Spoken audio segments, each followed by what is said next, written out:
picture camera जा रहा है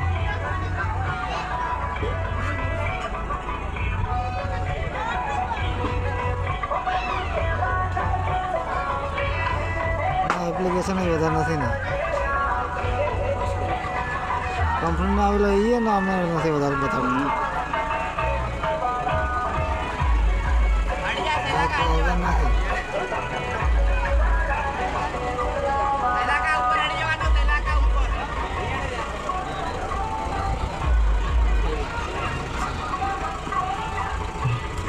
કેમેરાના અમે એપ્લિકેશન જ નથી ઓલા એપ્લિકેશન આવું નથી એટલે